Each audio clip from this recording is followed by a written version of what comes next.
ইয়া রাসূলুল্লাহ, হাবিবাল্লাহ, এরকমটা কেন হবে?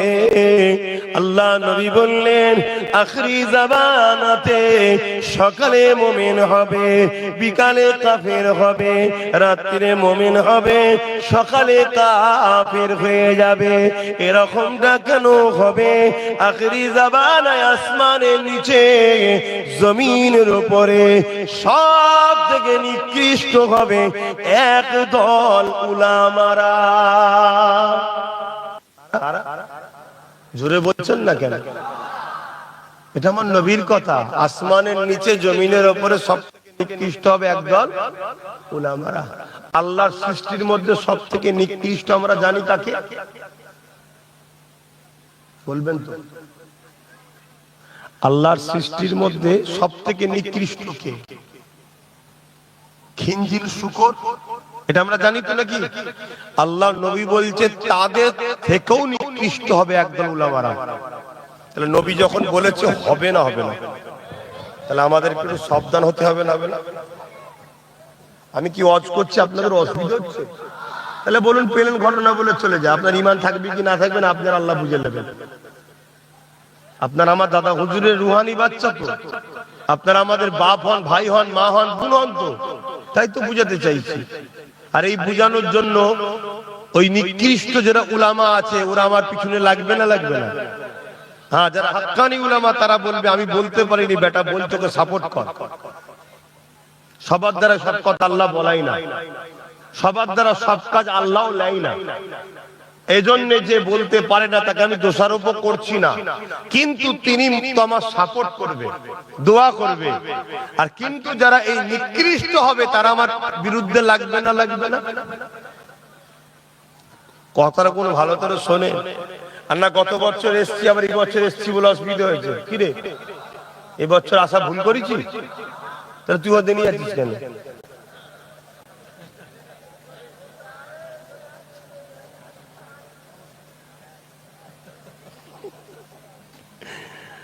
বাচ্চারা আমাদের আদরের জিনিস, তাই না? আল্লাহ নবী বাচ্চাদেরকে আর খুশবুকে আর ফুলকে বড় পছন্দ করতেন। জোরে বলুন সুবহানাল্লাহ।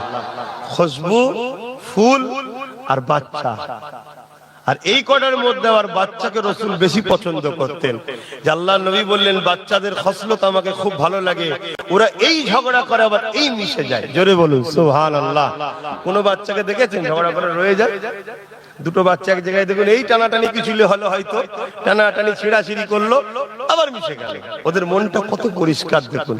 আর আমরা যত দিন বড় হচ্ছি, আজকে ঝগড়া করলে 3 বছর পরেও দেখা সাক্ষাৎ হচ্ছে, কথাবার্তা বলছি না। কেন? নবীর উম্মত তো আমরা।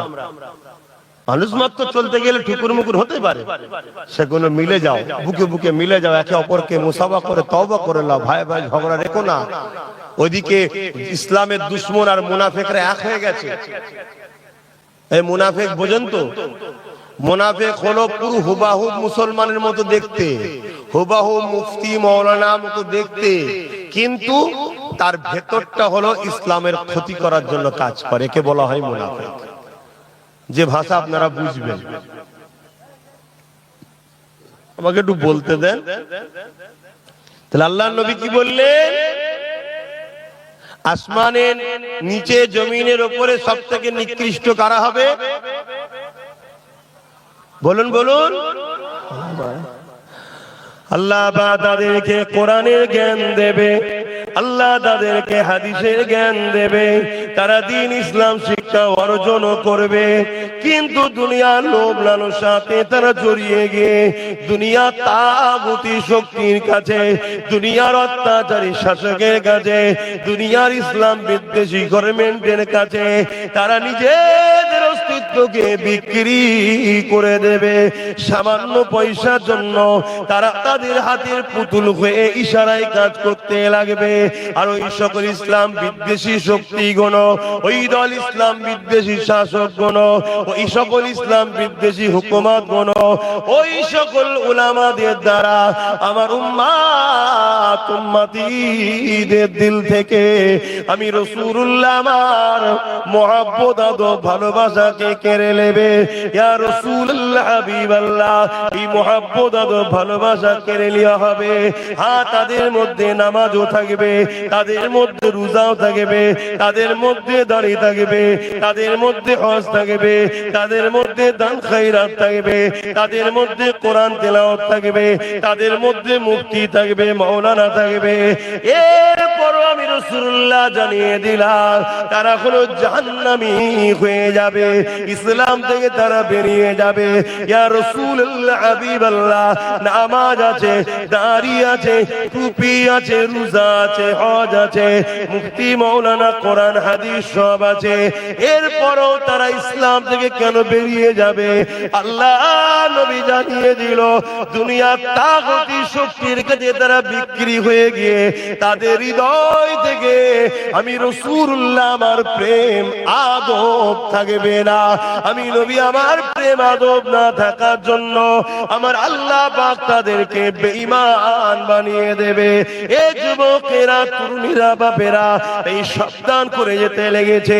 দাড়ি রাখা সুন্নাত, ঈমানদারের জন্য সুন্নাত। টুপি পরা সুন্নাত, ঈমানদারের জন্য সুন্নাত।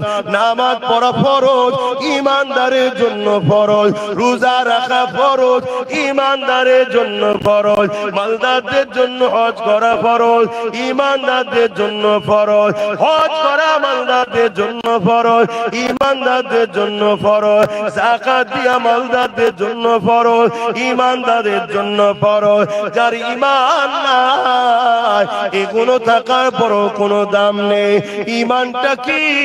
ঈমানটা হলো জানের থেকে বেশি ভালোবেসে, মুহাম্মদ রাসূলকে রাসূল জেনে জানের থেকে বেশি ভালোবেসে আদবের সাথে মেনে নেওয়ার নাম হলো ঈমান। আরো জোরে বলুন সুবহান।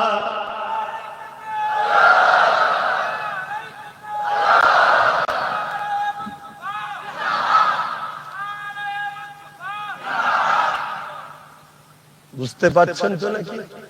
তাহলে মূল জিনিস কোনটা? নবীর প্রেম আদব। তাহলে ইসলামের দুশমন যারা, তারা কি করবে? ইসলামের মধ্যে ৭২টা নকল দল খুলবে। কটা? জোরে বলে। আর প্রত্যেক দলের মাথায় বসিয়ে রাখবে কাকে? আলেম ওলামাদের ঘরে। তাদেরকে ইসলামের দুশমনেরা ডলার দেবে, রিয়াল দেবে, অর্থ দেবে, মানি দেবে। তাদের দ্বারা মসজিদ বানাবে, মাদ্রাসা বানাবে, কোরআনের তালিম দেবে, সব দেবে। শুধু মুহাম্মদ রাসূলের প্রেম ও আদবটাকে বার করলেন। কারণ কি ভাই? কারণ কি?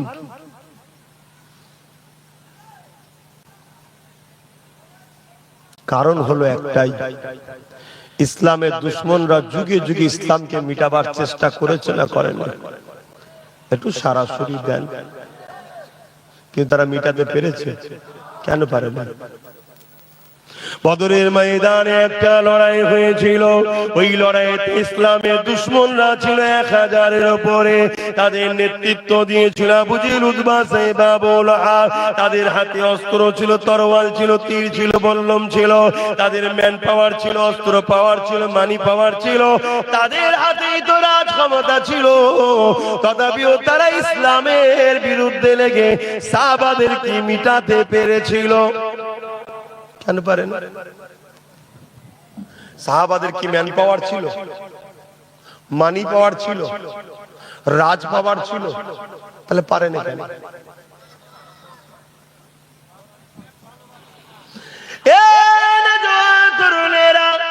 এটাই তো গবেষণার মধ্যে করতে লেগেছে। কোটি কোটি টাকা খরচ করে ইসলামের দুশমনরা রিসার্চ করতে লেগেছে। আরে পৃথিবীতে কি এমন পাওয়ার ওদের মধ্যে রয়েছে যেটা আমাদের কাছে নাই? ম্যান পাওয়ার রয়েছে, সেটা আমাদের আছে, ওদের নাই। এমন করে মানি পাওয়ার আছে, এটা ইসলামের নাই, আমাদের কাছে রয়েছে। অর্থ পাওয়ার রয়েছে আমাদের কাছে, ম্যান পাওয়ার রয়েছে আমাদের কাছে, আমাদের কাছে রাজ পাওয়ার রয়েছে, আমাদের কাছে ম্যান্ডেট পাওয়ার রয়েছে। পৃথিবীর সমস্ত আমরা এক জায়গায় হয়ে রয়েছি। এরপর পরও ওদের সঙ্গে কেন পারলাম না? বদরের জমিন আবু জেহেল ভেবেছে, উতবা সাইবা ভেবেছে মুহাম্মদ রাসূলের দিকে মাত্র 313 জন রয়েছে, আমাদের দিকে 1000-এর উপরে রয়েছে। কি রয়েছে? বল্লম রয়েছে। সাহাবারা খালি হাতে রয়েছে, সংখ্যা মাত্র 313 জন রয়েছে। এরপরও আমরা হেরে গেলাম কেন? আজকে দিনে তাদেরই উত্তরসূরিরা রিসার্চ করতে লেগেছে, বড় বড় মুফতি মাওলানা আলেমদেরকে খরিদ করেছে। বলো বলো বলো, কি এমন পাওয়ারের জন্য তারা হেরে গেল? আর মুহাম্মদ রাসূলের সাহাবারা জিতে গেল। আবু জেহেলের সংখ্যা বেশি থাকার পরও হেরে গেল। কি এমন পাওয়ার, কি এমন পাওয়ার? তখন তারা রিসার্চ করে জানিয়ে দিতে লেগেছে, শুনে রেখে দাও, অস্ত্র পাওয়ার তোমাদের থাকতে পারে, পারমাণবিক বোমা তোমাদের থাকতে পারে, ম্যান পাওয়ার তোমাদের থাকতে পারে, ম্যান্ডেট পাওয়ার তোমাদের থাকতে পারে, মানি পাওয়ার তোমাদের থাকতে পারে। মুহাম্মদ আরবি সাল্লাল্লাহু আলাইহি ওয়াসাল্লামের গোলামদের সিনাতে একটা পাওয়ার আছে, যে পাওয়ারটার নাম হলো ঈমানের পাওয়ার। ওই ঈমানের পাওয়ার কাছে পৃথিবীর কোনো পাওয়ার জিততে পারবে না। আরো জোরে বলুন সুবহান। বুঝছেন তো? আমি যেখানেই যাচ্ছি চেষ্টা করছি যাতে উম্মত গুলো কমসে কম ঈমানটা নিয়ে কবরে যেতে পারে। ঈমান এমন একটা লাইট বা এমন একটা জ্যোতি বা এমন একটা পাওয়ার, যে পাওয়ার আপনাকে অন্ধকার কাটিয়ে আলোকিত করে। ঈমানই আপনাকে একদিন আল্লাহ ও রাসূলের আরো কাছে নিয়ে যাবে, কল্যাণের রাস্তা দেখাবে, ধ্বংসের হাত থেকে বাঁচাবে। তাই আমি যেখানেই যাচ্ছি মানুষকে ঈমানের কথা আর এই মুনাফিকদের হাত থেকে বাঁচাবার চেষ্টা আমার বাপ ভাই মা বোনগুলোকে করছি। এতে আপনাদের কোনো আপত্তি হচ্ছে? একটু হাত তুলে বলবেন আপত্তি আছে ভাই? আপনারা কি আপনাদের বাচ্চাদেরকে শিক্ষা দেন না যে বাবা পুকুরের ধারে যেতে নেই, পুকুর বড় গভীর, পড়ে গেলে ডুবে যাবে, বাবা বাবা পড়াশোনা করতে হয়, বাবা কুকুরটা পাগল হয়েছে ওর কাছে যেও না, কামড়ে নেবে, বাবা সাপ কখনো গায়ে হাত বুলাবার জিনিস নয়, ছোবল মারলে মরে যাবে, বাবা বিষ খাবার জিনিস নয়, হারাম মদ জিনিস খাবার নয়। এগুলো বুঝান না? বুঝান না সন্তানদের? কেন বুঝান? কেন বুঝান বলে? আপনি তার ভালো চান, আপনি তার ভালো চান। কেন ভালো চান? আপনি তার আপন হন, তার সঙ্গে আপনার সম্পর্ক আছে। আপনার সঙ্গে আমার সম্পর্ক আছে না নাই? আমি কি আপনার ভালো চাইতে পারি না? পারি না? হতে পারে আপনি আমার আব্বা সমতুল্য, আমার দাদু সমতুল্য, আমার মা সমতুল্য, আমার দাদি সমতুল্য, ভাই সমতুল্য, বোন সমতুল্য, কিন্তু আপনাদের দোয়াতেই তো আল্লাহ আমাকে একটু হলেও এলেম দিয়েছে। এলেম থেকে আমি কি আপনাদেরকে ভালো রাস্তা দেখাতে পারি না? যে এগুলো করবেন না, এসব মুনাফিকদের পাল্লাই পড়বেন না, ঈমান চলে যাবে আখেরি জমানা। কি গো বলা দরকার আছে না? নাই?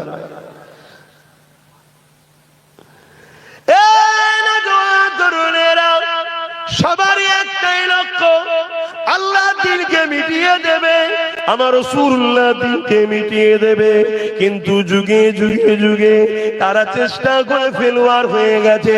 রাজ ক্ষমতা ইসলামের দুশমনদের দিকে ছিল, ম্যান পাওয়ার ইসলামের দুশমনদের দিকে ছিল, মানি পাওয়ার ইসলামের দুশমনদের দিকে ছিল, ম্যান্ডেট পাওয়ার ইসলামের দুশমনদের দিকে ছিল। এরপরও তারা যুগে যুগে যুগে যুগে পরাজিত হয়ে গেছে। কোন পাওয়ারের কাছে তারা হেরেছে?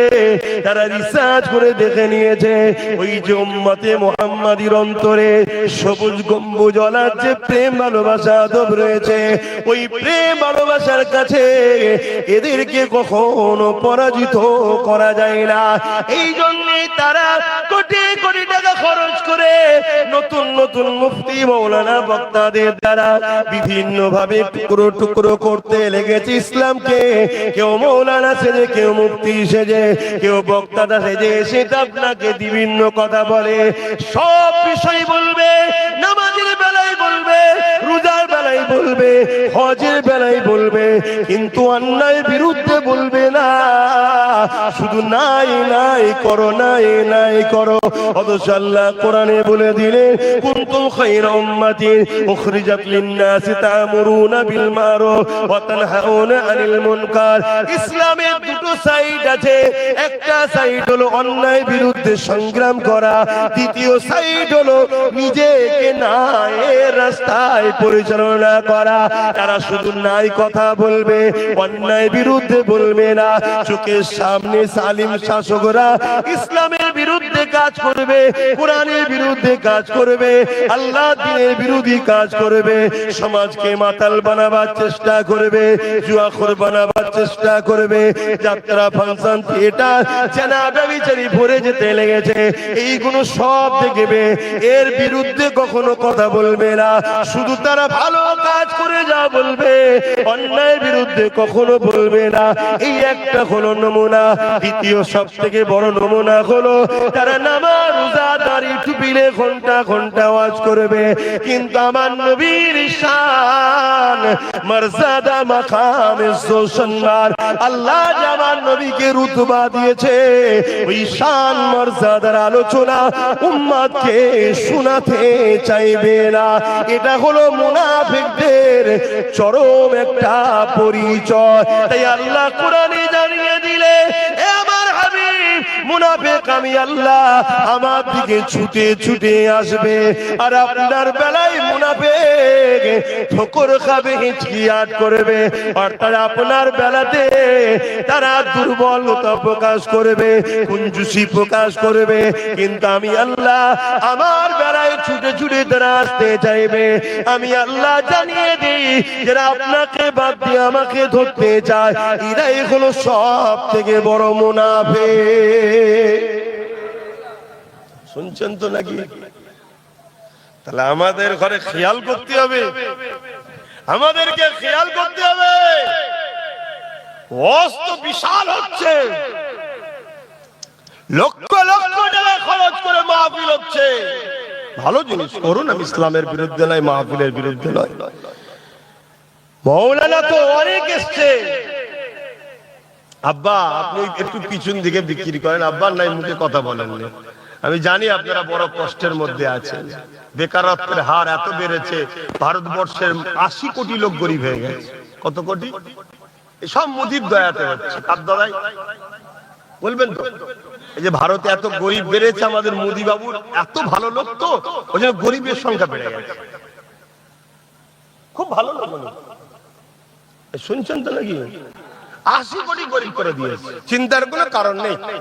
ওরকম নেতা যদি আরেকবার আসে 100 কোটি পার করে দেবে। দেশটা পুরো ধ্বংস হয়ে গেছে। তো যাক, ও বিষয়ে আমি আলোচনা করছি না, পরে যদি সুযোগ আসে, সময়ের মধ্যে কোনো কথার মধ্যে আসে তখন বলবো। কেন দেশকে ভালোবাসা, এটার নামও ইসলাম। জোরে বলুন, হ্যাঁ জোরে বলুন। দেশের পক্ষে কথা বলতে হবে না, হবে না? এখন কোন মুনাফিক মুসলমান যদি বলে আপনি ধর্ম সবাই বলবেন কেন? আরে ধর্মেই আছে তো দেশকে ভালোবাসা, তাই ধর্মীয় মাহফিলেই বলি। জোরে বলুন সুবহানাল্লাহ। বাপ যদি না জানা থেকে আমি আবার বলছি, জানুন জানুন জানুন। কেন আপনাদের ঘরে কুয়ায় ফেলে রাখা হয়েছে, শুনছেন তো? কয়েকটা ছেলে একটু তেড়ে ফিরে যদিও বা উঠতে চাইছে, একটু সাগর দেখবো, কুয়ায় কি সব ধরে ঠ্যাং ধরে টানছে, যাসনি যাসনি যাসনি যাসনি, ডুবে যাবি ডুবে যাবি, যাসনি ডুবে যাবি। কথা কিছু বুঝছেন? ইসলাম যে কি বিশাল, এটাকে কুক্ষিগত করা হয়েছে ইসলামের দুশমনদের অর্থে পরিচালিত তথাকথিত একদল মুনাফিক উলামাদের দ্বারা ইসলামকে কুক্ষিগত করে দেওয়া হয়েছে। কেন? যাতে করে ইসলামের বিকাশ দ্রুত যে হচ্ছে, এই হওয়া থেকে ইসলাম ব্রেক করতে পারে। শুনছেন তো নাকি? আজকে ইউরোপ দুনিয়া, আমেরিকা বলুন, ব্রিটেন বলুন, ফ্রান্স বলুন, জাপান বলুন, দলে দলে দলে দলে যুবক যুবতীরা ইসলামকে অ্যাকসেপ্ট করছে। জোরে বলুন সুবহানাল্লাহ। এটা কি কখনো চাইবে কেউ? জোরে বলেন। তাই ইসলামকে শুধু কুক্ষিগত করে দাও, কিন্তু তারা শিক্ষিত ছেলে, তারা গুগলে সার্চ করছে, তারা কি বলে গুগলকে জিজ্ঞেস করে রাসূলুল্লাহ লাইফ স্টাইল জীবনীকে পড়ছে। আপনারা তো নবীর জীবনী পড়েন না, আমার নবীর জীবনী দেখুন। আমার নবীর জীবনে যেমন পাবেন ধর্মনীতি পাবেন, সমাজনীতি পাবেন, অর্থনীতি পাবেন, পরিবার নীতি পাবেন, রাজনীতি পাবেন, রাষ্ট্রনীতি পাবেন, এডুকেশন নীতি পাবেন। টোটাল লাইফে একটা মানুষের যা প্রয়োজন সব বিষয়টা রাসূল পাক সাল্লাল্লাহু আলাইহি ওয়াসাল্লাম দেখিয়ে দিয়ে গেছে, শিখিয়ে গেছে। এর নাম হলো ইসলাম। জোরে বলুন সুবহানাল্লাহ। আর আমাদের ঘরে কি করেছে মোল্লারা, মৌলভী সাহেবরা কি করেছে বলবেন তো? কুক্ষিগত করে দিয়েছে। ওসব বাবা দেখতে যে উনি কি হচ্ছে না হয়, ওর ছেলে আইপিএস অফিসার হয়েছে, হোক গে যাক, তোমার ছেলে মসজিদের ইমাম করো বাবা। এর নাম ইসলাম? হ্যাঁ, ইমাম দরকার আছে, গ্রামে একটা ছেলে হলেই তো হয়। কথা বুঝছেন না? বোঝেন না? 100টা ইমাম গ্রামে কি করবো? 100টা ইমাম দরকার তো একটা। 100টা ইমাম আমি কি করবো? কথা আমার খারাপ লাগে। 100টা ইমাম এখন কি করব? কি হচ্ছে মানে 100টা ইমাম 99টা পিছনে দাঁড়িয়ে চেষ্টা কর, চোখে ল্যাং মারতে পারলে আমার চান্স। ও যদি ভুল নাও করার পিছনে লেগে বসে আছে, এতে উচিত কি হবে? একটা ইমাম দরকার আছে, রাখুন। দুটো দরকার, রাখুন। 10টা করুন। বাকি 90টা দরকার ছিল দ্বীন ইসলাম শিক্ষার সাথে সাথে আমার ছেলেগুলো আইপিএস অফিসার হোক, জজ হোক, ডিএম হোক, বিডিও হোক। দরকার ছিল না? ছিল না? এগুলো করতে দিয়েছে। কি অসুবিধা হচ্ছে না? আমি ভুল করছি? আমি ফজরের নামাজ পড়ে বেরিয়েছি ভাই, আমি সেই ক্যানিং এ গেছিলাম, তালদিনা কি বলে ওখানে 10টায় যে মাইক ধরেছি 12টা পর্যন্ত, চারটাতে বেশি যায়, কম বেশি এসে আপনাদের এখানে এসে হাজির হয়েছি। জোহরের নামাজ এখানে পড়লাম, ভাঙরে আসি আর উঠে পড়ি। আজকে কিন্তু আল্লাহ ডাল ভাত জুটিয়েছে কপালে। কথা বুঝলেন? আমি বলেই দিয়েছিলাম আলু ভাত করতে বলবি। মান্য করে হুজুর মানে খুব ভালো খাই, হুজুর মানে খাবে না। হুজুর খেয়ে ফেললেই বিপদ, খেলেই হুজুরের তখন হুজুর আর লড়তে পারবে না। লড়াই করে কি করে? এখন তো লড়াই করার সময়, ঠিক না বেটি? হ্যাঁ, আমি নিজে স্পেশাল করে বলে দিয়েছি, একটু পেঁয়াজ, একটু 2-4টে রসুন। খেয়েছেন কখনো রসুন পেঁয়াজ দিয়ে আলু ভর্তা করে? ইগো মুরব্বী আব্বা বলবেন তো? গায়ের ব্যথা মরবে, খাবে না, শুধু গোশ খেতে হবে, গোশ। যাকে একটুখানি ভাই আনন্দ করলাম। তা আমি কি বুঝাচ্ছি বুঝছেন তো আমার আব্বা জানেরা? একটু বোঝেন আমার বাপজান ভাইরা। আমাদেরকে শেষ করে দেওয়া হয়েছে, আর এই শেষ করার পিছনে 100-র মধ্যে 90% যারা মেন দোষী তারা হলো তথাকথিত উলামা, বক্তা সেজে মুনাফিক, যারা আমাদেরকে এই জায়গায় পৌঁছে দিয়েছে। এখন কি করছে এবারে? এখন এবার আমাদের ঈমানটাকে চুরি করতে লেগেছে, ঈমান চুরি করতে লেগেছে। আল্লাহ নবীর শানে যদি কেউ যারা পরিমাণ গুস্তাখীমূলক কথা বলে,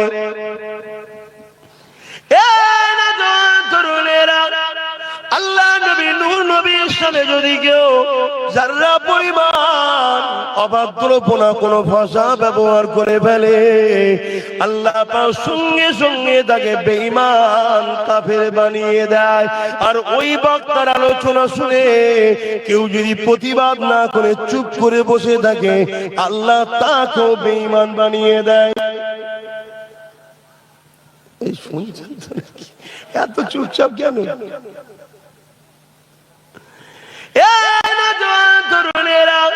আমি বলবো উলামাদেরকে ভালোবাসেন, উলামাদেরকে পিয়ার করেন। কেন? উলামারা হলো আমার নবী পাকের ওয়ারিস। আল উলামা ওয়ারাসাতুল আম্বিয়া। নবী জানিয়ে দিলেন আমি নবী তো চলে যাচ্ছে, দুনিয়া থেকে রওনা দিচ্ছি, আমার পরে দ্বীনের খেদমত করবে আমার ওয়ারিস উলামারা। ইয়া রাসূলুল্লাহ, হাবিবাল্লাহ, ওই উলামা কারা হবে? কারা আপনার ওয়ারিস হবে? যারা নবীর পক্ষে কথা বলবে, যারা মুখ খুললে উম্মতকে নবীর সঙ্গে জুড়ার চেষ্টা করবে, যারা মুখ খুললে জানের পরোয়া করবে না, নবীর দুশমনদের বিরুদ্ধে সংগ্রামের হুঙ্কার দেবে। যারা মুখ খুললে জানের পরোয়া করবে না, দাওয়াতের মায়া করবে না, হক কথা বলে যাবে, যারা মুখ খুললে কার আঘাত লাগবে ওটা দেখবে না, যারা আমার নবী পাকের পক্ষে কথা বলবে, এরাই হলো আল উলামা ওয়ারাসাতুল আম্বিয়া।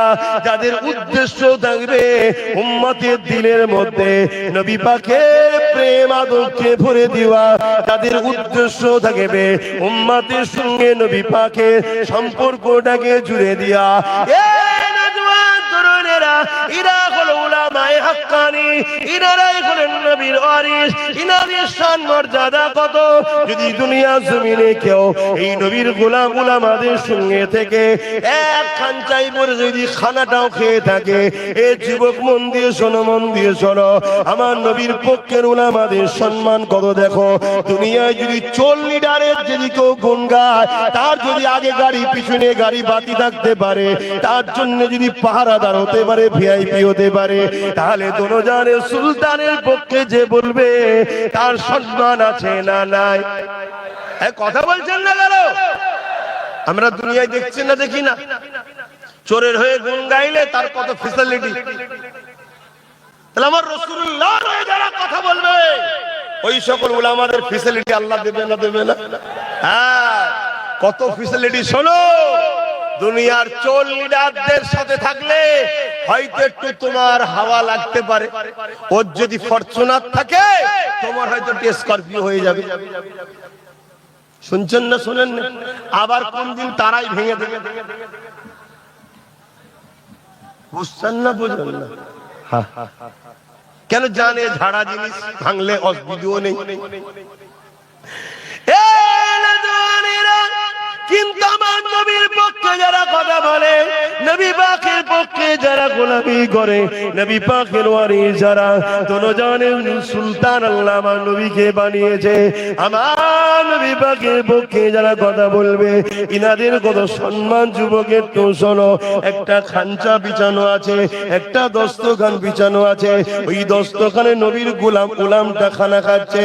তুমিও যদি দস্তখানে বসে ওই নবীর গোলামের সঙ্গে খানা খেয়ে নিতে পারো, এ যুবক শুনে রেখে দাও, কাল কিয়ামতের ময়দানে এই একসাথে বসে খানা খাওয়া গুলো আল্লাহর জান্নাতে চলে যাবে।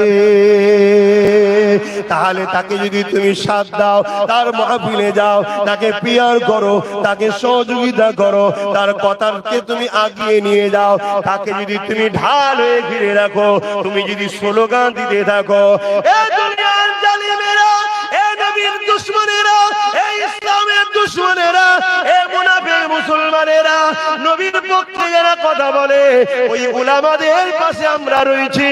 যদি কোন উলামাদের গায়ে তোরা একবার হাত দিই, কোন উলামাদের বিরুদ্ধে তোরা একবার কথা বলি, তাহলে আমরা ছেড়ে দেব না, তোদের বিরুদ্ধে আমরা লড়াই করব। এ যুবকেরা, তরুণেরা, আজকে বেঈমান নেতার জন্য মুসলমান কথা বলে, জালিম নেতার জন্য মুসলমান কথা বলে, চোর বদমাইশ খুনি ডাকাত নেতার জন্য মুসলমান কথা বলে, ধর্ষণ নেতার জন্য মুসলমান কথা বলে।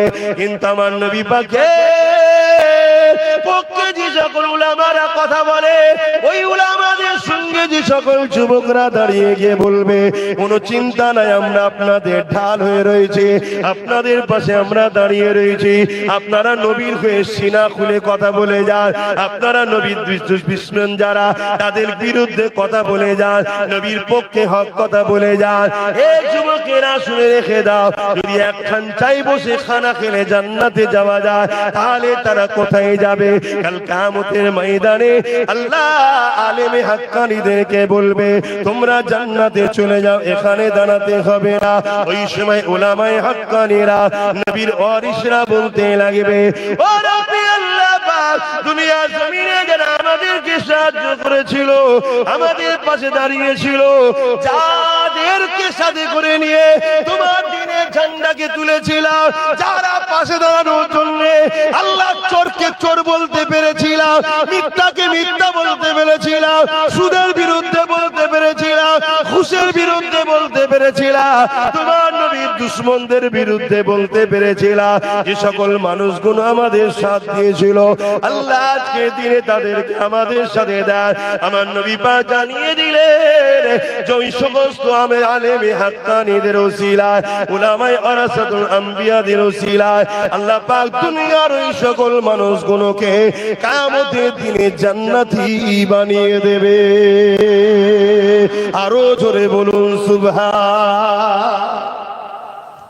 বলো যুবকরা, বাপেরা, মায়েরা, বোনেরা, যারা নবীর হয়ে কথা বলে, হকের হয়ে কথা বলে, তাদেরকে ঘিরে রাখা তোমাদের দরকার আছে না না? কথা বলো। লাভটা কি হবে বুঝতে পারছো তো? পরকালে তাদের সঙ্গে থাকবে।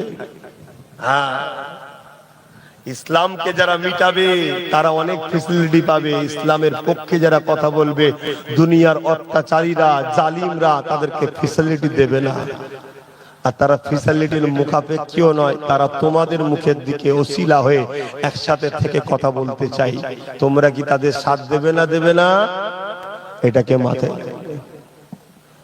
বাপেরা, নওজোয়ান তরুণেরা, এ নবী পাকের প্রেমিকেরা, যেসব কথাগুলো আপনাকে বললে দুঃখ লাগবে, ওই কথা আজকে নবীর শানে বলা হচ্ছে। এ যুবকেরা, তরুণেরা, বাপেরা, এখন যদি আপনাকে আমি বলি, আগে তুই ছাগল চড়া, গরু চড়া, তারপরে দেখবো তোকে আমার অফিসে চাকরি দেয়া যাবে কিনা। এ কথা কি তোমার মনে, এ কথা তোমাকে যদি বলা হয় দুঃখ লাগবে না? লাগবে না?